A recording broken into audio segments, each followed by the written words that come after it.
J'habite à Alexandria. La vie de petit village, on vous l'apporte à tout le monde. C'est une petite goutte d'eau dans l'océan, mais c'est ma goutte d'eau à moi pour la francophonie. On cherche Des choses comme ça qu'on a besoin pour la ferme. Qu'est-ce qu'on peut faire pour toi? As-tu du sarrasin? Oui. À livre ou en sac, 50 livres. OK. Je vais en prendre un sac. OK. Pour mon âge, je fais de l'ail bio. Ah oui, c'est vrai. La meunerie Alexandria, premièrement, c'est un monument pour la communauté. C'est une famille bien établie à Alexandria depuis de nombreuses années et puis qui participe beaucoup au niveau municipal. Jacques est conseiller municipal maintenant. Mon père était maire d'Alexandria. Puis mon père était un grand artisan de pousser le fait français aussi. Ça fait que, par respect pour mon père et toutes les choses qu'il a faites pour la communauté française, je me fais un devoir de tout le temps parler le plus possible en français parce que toute ma famille est française, on parle tout le temps français. Il y a une senteur particulière chaque fois que je viens ici. Oui, c'est la menace. On fabrique des moulins. C'est un lieu où on fait plus que passer au comptoir caisse, payer, ramasser ses choses et s'en retourner à la maison. Alors, ça devient un lieu social.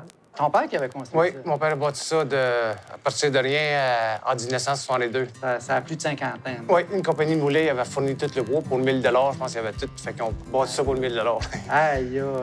Puis il avait bâti ça dans le temps à gravité. Fait que c'est tout des gros carrés, puis ça tourne tout à gravité. Pour moi, c'est la meilleure manière. Fait que quand on a passé au feu en 2004, j'ai rebâti exactement pareil. Puis mon père, il a acheté la machinerie de Châteauguay. Il y avait une meunerie dans le temps, usagée dans le temps. Puis c'est les mêmes machines qu'il y a encore ici. Là. Ah, ouais. Depuis que je me rappelle, moi, j'ai passé la plupart de mes journées ici. Fait que ça fait comme 47 ans et encore là, que je me promène ici. Puis...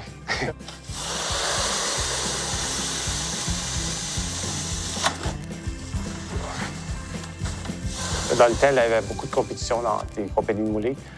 Mon père m'avait dit, dans le temps, il y avait 11 détaillants de moulins dans Alexandria. Oui, ça...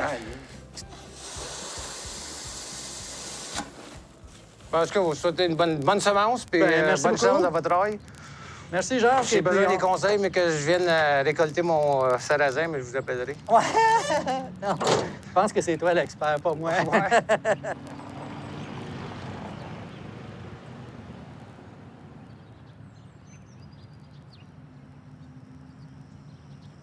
Moi, j'ai une fermette de 50 acres ici qui a appartenu à mon oncle, mon grand-père. Mon père a travaillé ces terres-là avec ses chevaux.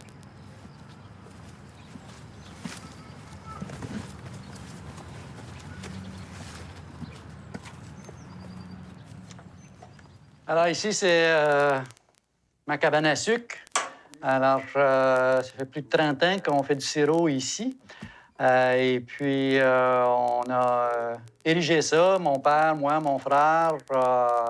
Et c'est une vieille bâtisse qui vient d'Alexandria qu'on a défait, qu'on a remonté ici pour se faire une cabane à sucre. C'est un souvenir et une passion que mon père m'a transmis. Il est décédé en 2009 et je garde toujours son manteau qui est accroché là, qu'il a laissé, même à 87 ans. Il venait encore m'aider à faire du sirop.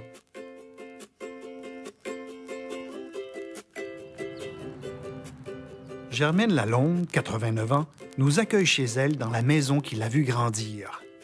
Germaine est une vraie vedette d'Alexandria. En 2009, lors du 100e anniversaire de la paroisse Sacré-Cœur, elle a réuni les témoignages et les photos des paroissiens pour en faire un livre. On l'a surnommée l'archiviste d'Alexandria. Germaine ne s'est jamais mariée, ce qui lui a donné le temps de se consacrer au sport.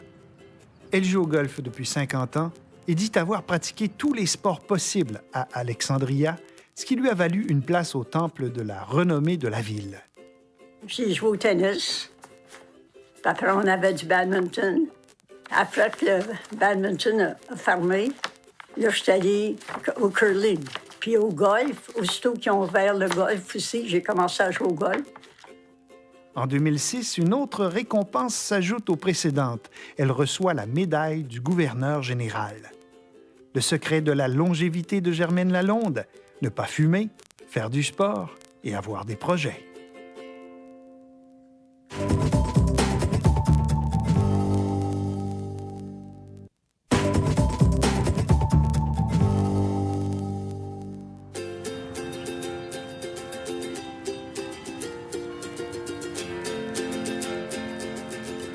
C'est l'église du Sacré-Cœur.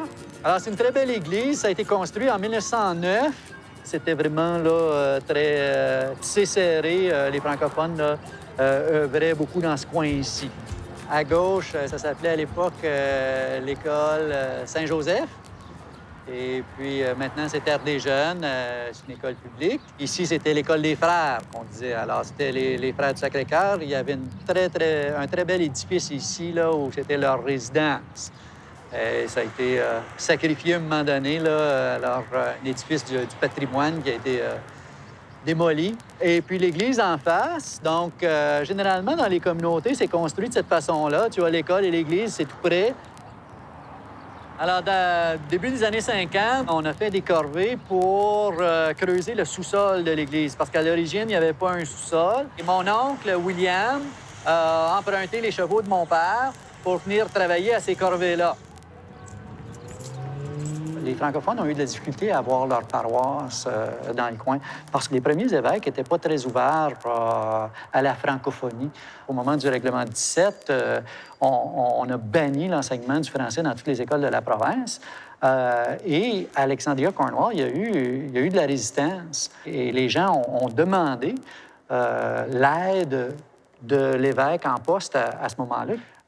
Et il a refusé carrément. Il ne voulait pas du tout aider les francophones à s'affirmer, à avoir soit une paroisse, soit une école. C'était très bien que tout le monde s'assimile et ici, ça se passe en anglais.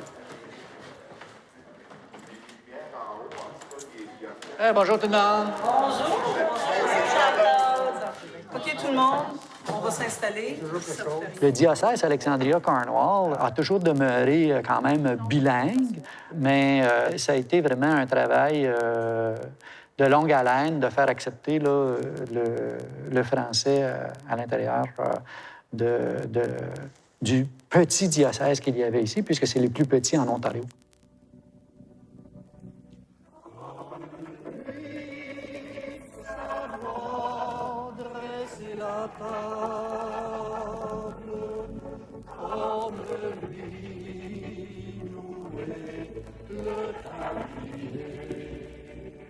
Je participe encore à la vie paroissiale. Je participe au niveau de la chorale et à toutes les activités de la paroisse. Là. Donc, je vais chercher ma spiritualité à travers ça.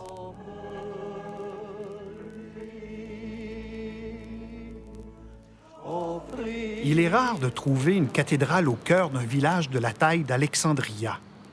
Il est vrai que c'est un homme d'Église, le père Alexander MacDonald, qui a fondé le village, devenu un diocèse catholique en 1890, l'un des plus petits au Canada. Dans la trentaine de paroisses qui composent le diocèse, la plupart sont bilingues et de nombreuses messes sont célébrées en français. À Alexandria, c'est la cathédrale St. Finan qui est la digne représentante du diocèse qui a été fusionné avec celui de Cornwall en 1976. Alexandria, qui a été nommée en mémoire du père Alexander, s'appelait autrefois Priest Mill, c'est-à-dire le moulin du prêtre. Une autre preuve de l'influence de ce bâtisseur devenu plus tard évêque de Kingston.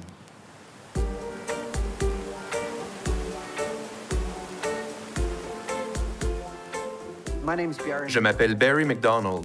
Ma femme et moi avons acheté cette propriété en 2000. À l'origine, c'était un moulin à farine. C'est Monseigneur Alexander MacDonnell qui en avait ordonné la construction pour donner la possibilité aux agriculteurs du coin de venir y moudre leurs grains.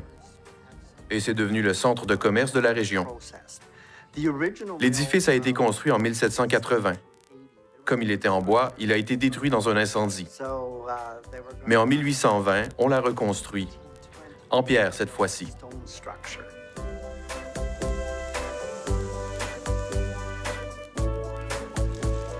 L'évêque de Saint-Raphaël, Alexander MacDonnell, avait étudié, lui, à Paris, en France, parlait très bien le français, avait étudié aussi en Espagne, parlait l'espagnol, parlait l'anglais et aussi la langue gaélique. Donc là, ce qui est arrivé dans cette région, c'est un grand homme, un homme qui est devenu le premier évêque du Haut-Canada. Et puis, à un moment donné, il a déménagé à Toronto pour devenir le premier évêque de la région ici. C'est Alexander MacDonnell, là, ça revient. Puis il y a beaucoup de gens dans la région qui s'appellent Alec ou Alexander à cause de lui.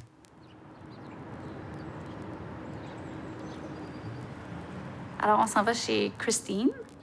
Et puis, c'est vraiment un restaurant pour déjeuner et dîner. Et puis, c'est un lieu de rencontre pour les gens d'Alexandria. Je vous présente maman, Nicole Nadeau.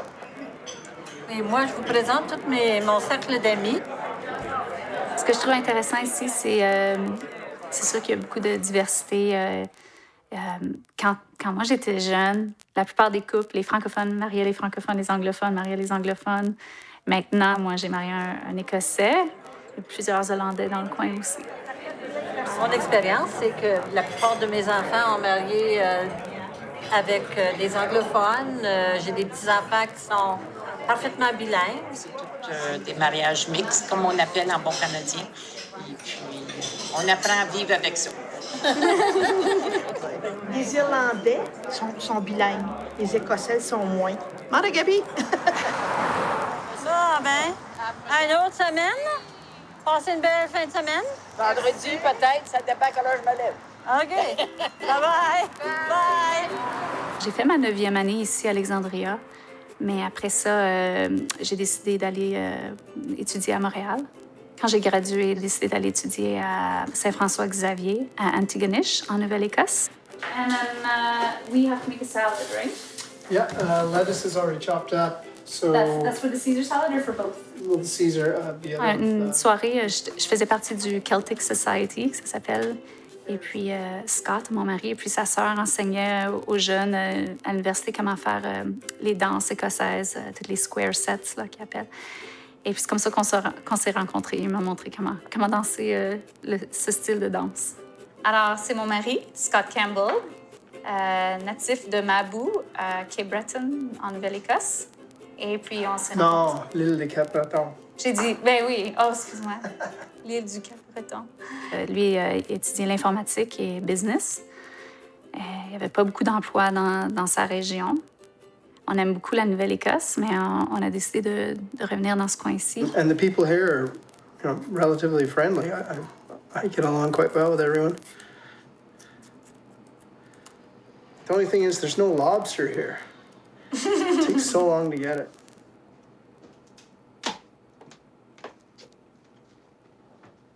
Nous, on a choisi de faire l'école à la maison, tout d'abord parce que je pouvais le faire. Parce que moi, je travaille de la maison. J'adorais ça. De toute façon, j'ai l'enseignante en moi.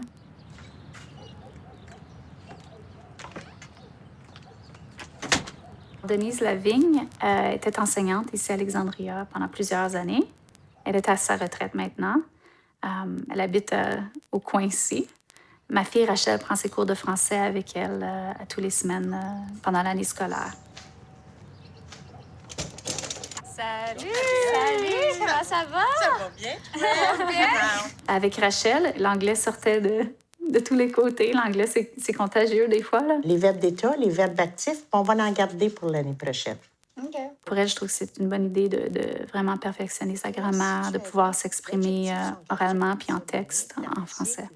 Parce que c'est important pour elle. Elle vit dans une famille avec un papa anglophone et une maman francophone. Et puis, elle est fière d'être capable de dire, bien, je vais être bilingue, puis peut-être parfaitement bilingue aussi. Beaucoup d'accords, beaucoup de grammaire, beaucoup d'orthographe. Les jeunes ici, ils parlent les deux. On parle en anglais, puis on parle en français. C'est comme, on se change. C'est pas vraiment un qu'on parle plus. Ouais. Ça dépend avec qui tu es aussi. Oui, hein? oui, il y en a qui... Moi, je sais que j'ai une petite fille qui est très francophone ici, puis Oui, ils vont oui. rencontrer, puis souvent, ils vont changer ça en anglais, elle, là, tu sais, puis on va dire « c'est français ici! » D'un côté, tu as beaucoup d'anglophones à Alexandria qui ne parlent pas le français, qui refusent de le parler, qui ne te diront même pas bonjour. Il y a des commerces comme ça à Alexandria. Donc, à Alexandria, il y a des gens qui ont perdu leur français.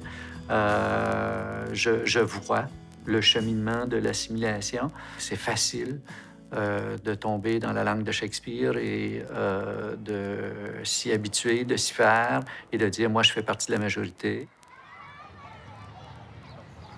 On se retrouve sur l'île Fireman. Puis ici, on a le drapeau franco-ontarien qui a été installé il y a 2 ans.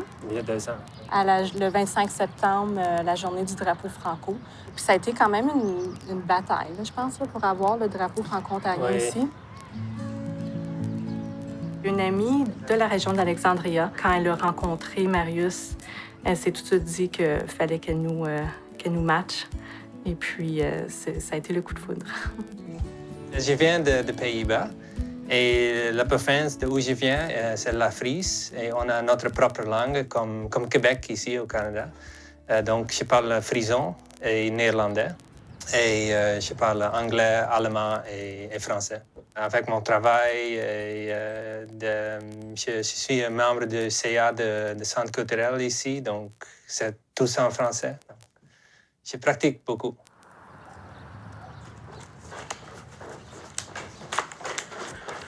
Hey, Eric. Hey, Eric. Ça va? Oui, c'est joué. Pitoune. Bon, qui gagne? Moi, comme d'habitude. Qu'est-ce que tu fais à soir, toi, Eric? On joue au golf. Étant donné que je suis pas si vieux que ça, à 22 ans, c'est sûr que je suis en début de carrière, puis ça commence. Puis c'est des... Là, je suis chanceuse, tout va bien, puis mais c'est clair que j'aimerais acheter ma propre maison. C'est bien beau, je m'arrange très bien avec mes parents, mais je veux pas vivre avec mes parents pour toujours. C'est des dames. Pour moi, ma jeunesse à Alexandria, ça a été... c'est quelque chose que moi, j'ai vécu beaucoup de déménagements. Fait que mes parents, ils ont toujours aimé rénover des maisons, les revendre puis déménager à autre place. On a toujours aimé des projets. Trouver des maisons, les rénover, les flipper, comme qu'on dit, puis tourner à autre chose. Fait que moi, depuis que j'ai maintenant 22 ans, puis j'ai déménagé 7 fois, les 7 fois, ils ont été à Alexandria. Fait que j'ai fait le tour du village. Moi puis Nicole, on s'amuse à faire ça chaque maison. Donc, on prend une maison, on la met beaucoup cosmétique. Et puis, après ça, on dirait qu'on semble, une fois que tous les projets sont finis, tout est fait, on aime ça changer. En même temps, comme si on regarde Alexandria, c'est un bon lieu pour le faire. À cause tu peux acheter des maisons à de bons prix quand même, à des maisons qui ont un potentiel. Il y a quelqu'un qui aime ça lire des livres pour passe-temps. Moi, j'aime rénover. Moi, j'ai appris ça de mon père. Mon père a toujours fait ça toute sa vie. Et puis, je suis en train de montrer ça à lui.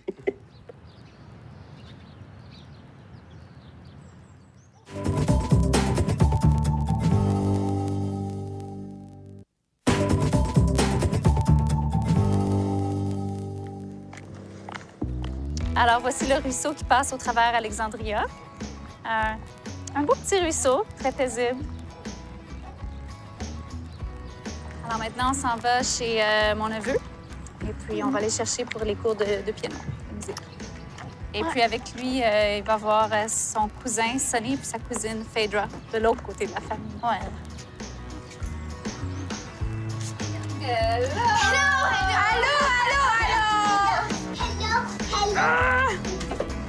J'ai enseigné quelques cours pendant que j'étais à l'université, en Nouvelle-Écosse.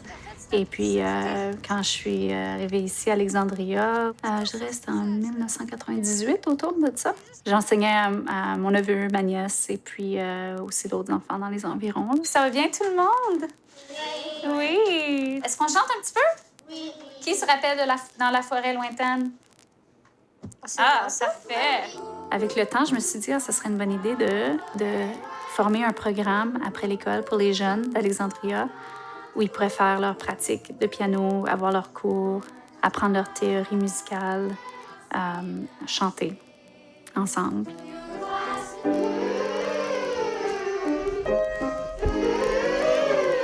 Doucement. Ah, ça, c'est un beau son. Toutes sortes d'enfants là, du coin, surtout des francophones. La plupart de mes étudiants sont francophones. Alors maintenant, les enfants sont divisés dans des différentes salles. J'ai une assistante qui fait des artisanats avec les enfants et puis qui les aide à pratiquer au piano. Et au prochain étage, juste à côté, on a Rachel qui enseigne le violon. Et puis moi, j'enseigne un cours privé. B, c'est quand on va dans la main gauche, alors dans la main droite, D. Et puis après ça, il y a une rotation. Alors, quand les jeunes ont eu un cours assez long avec leur enseignant, on change d'étudiant. J'aime l'enseignement parce que je dois dire qu'une de mes joies dans la vie, c'est de travailler avec les enfants. Les enfants ont souvent une joie de vie, eux, alors c'est contagieux. Ça fait du bien. Et puis tu retournes à ta première position avec le pouce. C'est ça! Bravo! Tu as fait de la pièce au complet.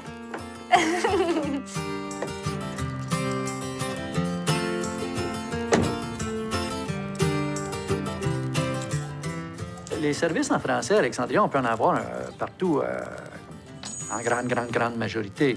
Alors, il y a quand même quelques commerces qui refusent de parler en français, même de dire bonjour, mais il n'y en a pas beaucoup.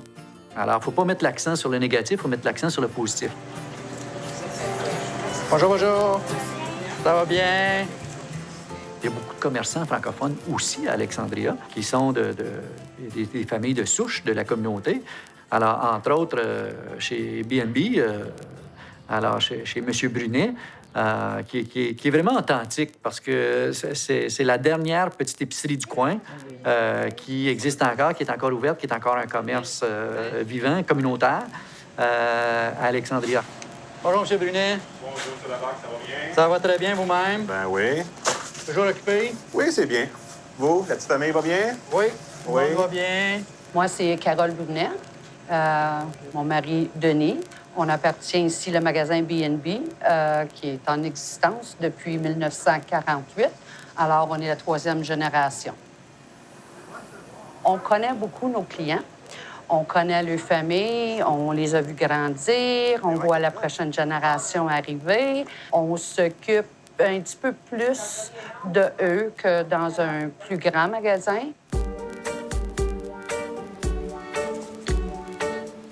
Les francophones de la région d'Alexandria ont eu des francs succès sur leur ferme. Ils avaient de très bonnes vaches à lait. Et puis, à un moment donné, il y a beaucoup de ces francophones-là, après avoir eu de l'éducation, ont acheté des commerces. On voit aujourd'hui ces commerces francophones qui ont un franc succès à cause de toutes ces générations. Moi, je prendrais 4 king steaks. Ben oui, 4 fois. Des réguliers? Oui. Oui. J'arrête régulièrement puisqu'il y a un beau comptoir à viande. On a trouvé un petit niche aussi là-bas de la viande. À ça, les petits magasins ont la misère à survivre. Les dépanneurs, à ça, si t'as pas de station de gaz, c'est dur à survivre. On n'a pas de station de gaz, on a notre niche dans la viande froide, puis on tient à garder une très bonne rotation. Merci, bonne journée. Merci. Bye-bye.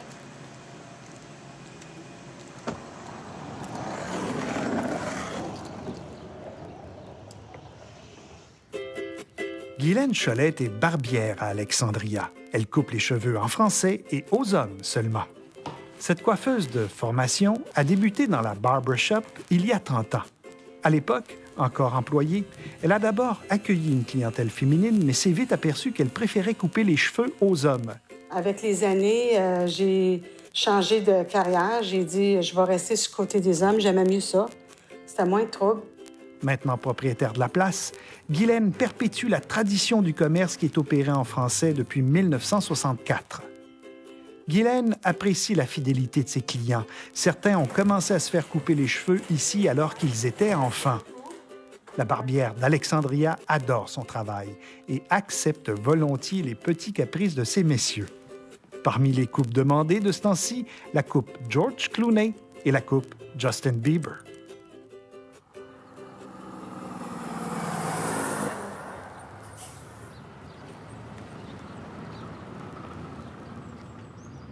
Mon père, Daniel Dubois, ou Dan Dubois, que tout le monde l'appelle, il travaille à Alexandria Molding. Il a eu sa plaque de 25 ans de service, je crois, l'année passée. Mon père, ça fait longtemps qu'il est à Alexandria Molding. Il était le gestionnaire des ressources humaines pendant un bon bout. Puis là, il est maintenant rendu un superviseur au plan de distribution. En tant qu'entreprise, Alexandria Molding, c'est très important à la communauté puis aux gens d'Alexandria à cause c'est l'employeur principal de la région. Hey, Dan. Salut, Jacques. Ça va bien? Ça va bien. Good. Moulin Alexandria grandit tellement. Ça fait au moins 70 ans qu'il existe. Moulin Alexandria a été créé par mon grand-père et ma grand-mère en 1943. Mais la compagnie a commencé comme étant tout simplement une cour à bois. Au coin de Bishop et Law Hill, ici à Alexandria. Si vous allez à ce coin-là, vous allez voir une maison. C'est la maison de mon grand-père et ma grand-mère. À l'arrière de ça, mon grand-père a commencé sa cour à bois. Maintenant, ça a évolué un peu. À un moment donné, il y a eu un gros feu. Et puis, la compagnie a été brûlée à terre. Mon père, mon oncle et mon grand-père sont assis ensemble avec un chèque de 700 000 À ce moment-là, on a décidé, qu'est-ce qu'on fait avec l'argent? Puis la décision qu'ils ont prise à ce moment-là, c'est de bâtir avec l'argent une usine de manufacturage de moulures. C'est à ce moment-là, à peu près en 1963, je crois, qu'on est devenu Moulures Alexandria.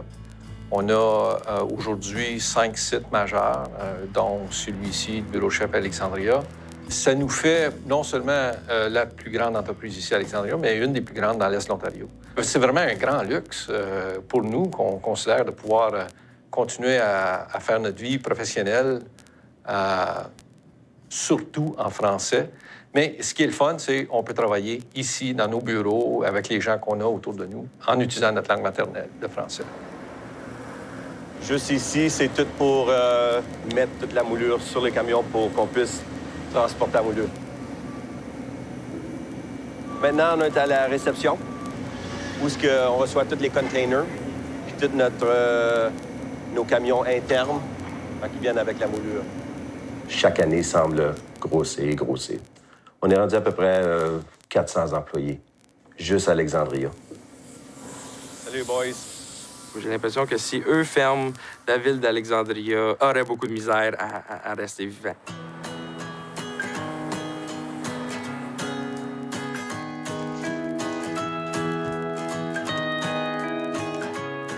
J'étais un peu pigiste comme graphiste.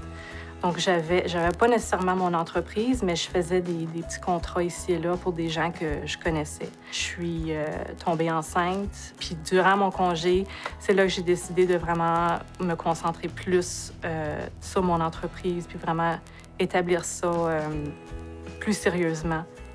Ça va faire 6-7 mois maintenant que je travaille ici. J'ai commencé à travailler ici aussitôt que j'ai fini l'université en décembre. Puis ma tâche ici, c'est vraiment dynamique, là. Je fais plein de choses. J'aide Annick en graphic design. J'essaie d'aider tout le serveur, toutes les affaires. Puis je suis aussi un photographe. Ben, t'avais-tu fait un autre PDF pour le centre culturel, le Proof? Non, j'avais pas encore fait le Proof. OK, fait que je vais juste ouvrir le dépliant. OK. C'est vraiment le fun ici parce que je peux travailler en français. Puis à Ottawa, il n'y a pas autant d'opportunités pour travailler en français.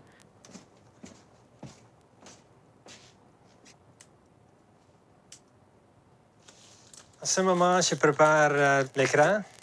J'ai déjà préparé ça avec le logo un des logos qu'Yannick a fait. Maintenant, j'ai mis de encre, de blanc, et après ça, je mets un T-shirt. C'est trop facile.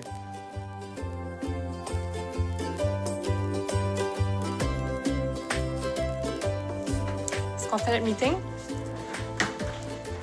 Marius? Pas qu'on est en arrière, mais on a beaucoup de rattrapage à faire. Fait que je vais juste comme passer à travers ce qu'on a sur le ICAL puis voir comme qu'est-ce qui est prioritaire. Avoir ça dans une petite ville comme Alexandria, c'est vraiment le fun. On fait plein de projets différents. C'est vraiment intéressant là, parce que surtout à Alexandria, parce qu'il y a plein de vie.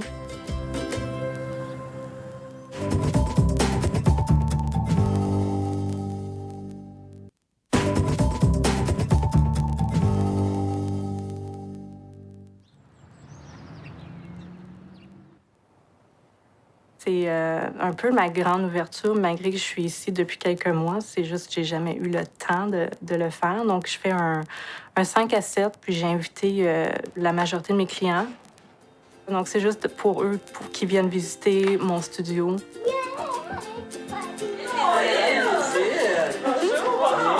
Allô? Ça va bien? Parce que beaucoup de mes clients me connaissent, mais seulement par courriel. C'est ici qu'on travaille, c'est ici qu'on fait la création. Donc, souvent, quand tu vas m'appeler ou m'envoyer des courriels, c'est d'ici que je vais te répondre. On dit Annick, on s'est rencontrés quand on était au secondaire, donc ça fait plusieurs années de ça. Puis maintenant, notre relation est beaucoup plus d'affaires. Donc, moi, je suis une cliente au Réseau Ontario. Mon organisme est client de Annick Bauer Design.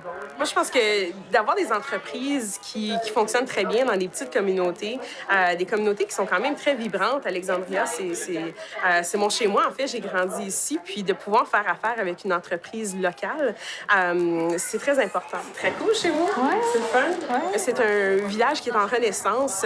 Pour les gens qui ont grandi à Alexandria, c'est toujours un peu difficile de s'imaginer que le village est cool puis tout ça. Mais vraiment, c'est un superbe endroit pour élever sa famille puis de pouvoir juste vivre notre francophonie parce que c'est quand même un village qui est très francophone. Élever une famille à Alexandria, c'est l'idéal. Les écoles sont vraiment à proximité. Il y a plein d'activités comme le soccer, les cours de nage. Il y a tout le temps plein de choses pour tout le monde. À cause que tout le monde se connaît, bien, c'est facile pour les enfants là, de se rencontrer à un événement puis de jouer ensemble. Donc, une longue vie à m'épanouir en tant qu'entrepreneur et en tant qu'amie et mère, et peu importe, ici à Alexandria. Ah, il fait beau, hein?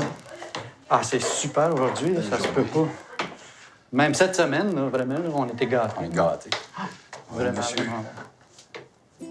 Denis Sauvé, c'est mon meilleur ami, c'est mon co-auteur, c'est quelqu'un avec qui j'ai enseigné pendant de nombreuses années.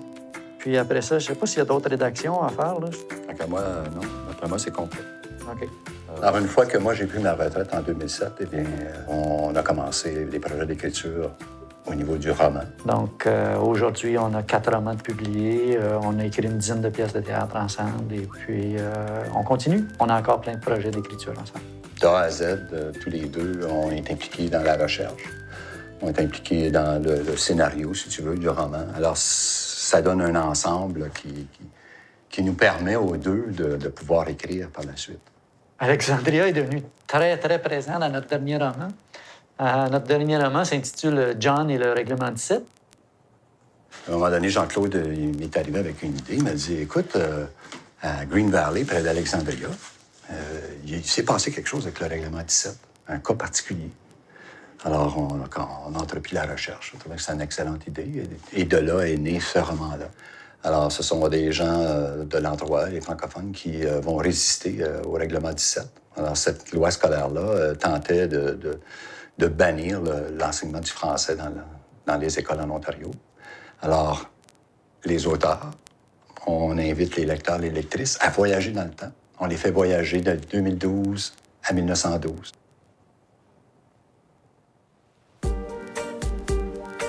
L'école à Alexandria, l'école secondaire, c'était l'école Glengarry, Glengarry District High School. Et puis la plupart des gens de la région, francophones et anglophones, allaient à cette école-là.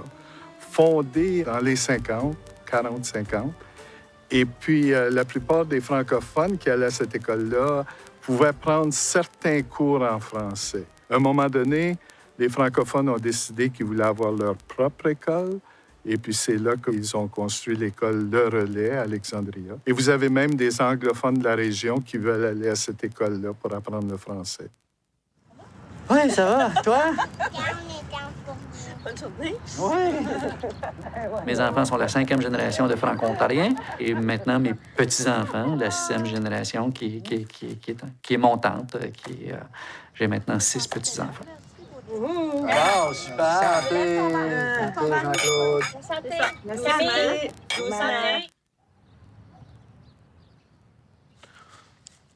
Vivre à Alexandria, c'est concentré sur la famille, je trouve, les amis. Fait que moi, à chaque soir, peu importe où je vivais, j'avais des amis chez moi, où j'étais chez des amis, on était toujours en famille. Elle était le fun. Ah, je sais. Elle était vraiment le fun, celle-là. Le canot, là. On avait refait le deck, hein? Oui, tout le deck avait été refait, toutes les flower beds. Je très proche avec mes parents. Je veux dire, mes parents, c'est mes meilleurs amis. Fait que, tu sais, ça tombe sur ça. Puis je pense que ça tombe aussi sur la valeur d'une petite ville comme ça. Tout le monde se connaît, tout le monde met une importance sur la famille, met une importance sur la communauté. Hey! Ouais, toi? Finalement, quand on parlait de vivre partout à Alexandria, justement, juste là, c'est une des maisons qu'on a vécues et qu'on a aussi rénovées et flippées. On va faire un tour à mon terrain de golf. C'est le Glengarry Golf and Country Club d'Alexandria. Moi, quand je joue au golf, avant, j'aimais ça jouer tout seul, mais à cette heure, c'est moins le fun. C'est un petit peu plus une activité sociale. Fait que j'ai souvent mon ami qui travaille au terrain de golf. Lui, il est très bon au golf. Son nom est Julien Nadeau.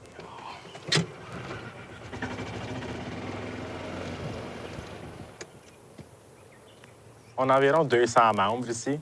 Puis c'est un terrain qui attire beaucoup les gens de Montréal. Aussi, un peu les gens d'Ottawa. Ce qui arrive souvent, c'est que les gens ils se rencontrent ici, vu que c'est en plein milieu entre Ottawa et Montréal. Fait que pour la ville d'Alexandria, qui est quand même petit, avoir un terrain qui est assez bien entretenu puis un beau terrain, c'est un atout, c'est certain. Moi, depuis 12 ans que je joue au golf, je suis membre au terrain, puis là, des choses comme ça. Fait que c'est quelque chose qui m'a toujours été important pour moi. Je veux dire, je suis pas le meilleur joueur de golf, puis j'aime tout le temps m'améliorer. Je manque pas. Non, ça va être dur. Ah oui. Ah! Trop loin. La misère, j'ai? Ah ouais, donc. Ah, ben le champion. Hein? Moi, je le bave, mais lui, il me bat.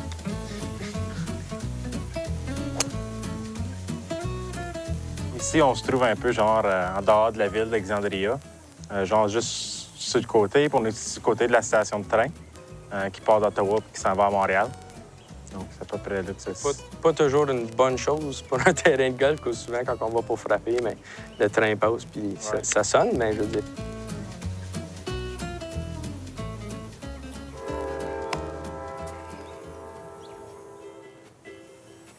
Ça commence bien, hein?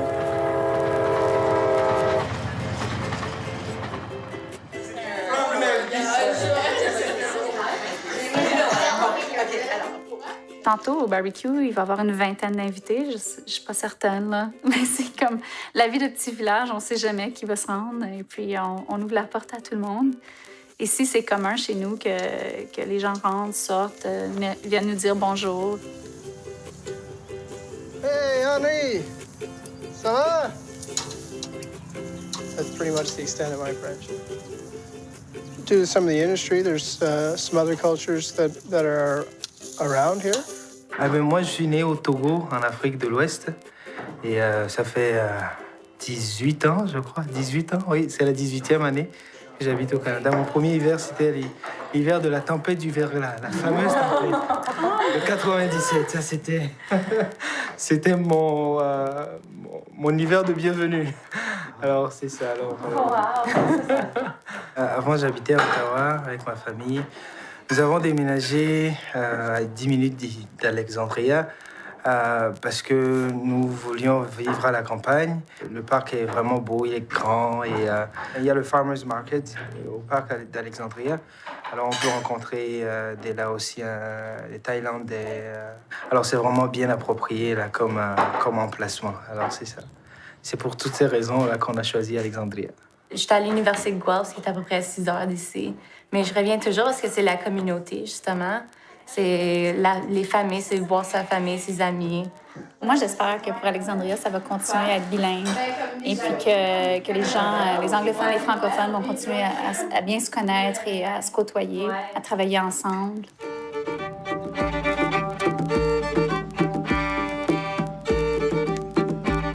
Ce que j'aime d'Alexandria, c'est le fait que c'est une petite communauté. Tout le monde se connaît plus ou moins. On travaille ensemble, même si on est anglais-français. On cherche la relève pour faire revivre la région puis rendre Alexandria à son plein potentiel. Tous ces gens avec qui j'ai traité à travers une carrière à l'intérieur d'un petit village, c'est une petite goutte d'eau dans l'océan, mais c'est ma goutte d'eau à moi pour la francophonie.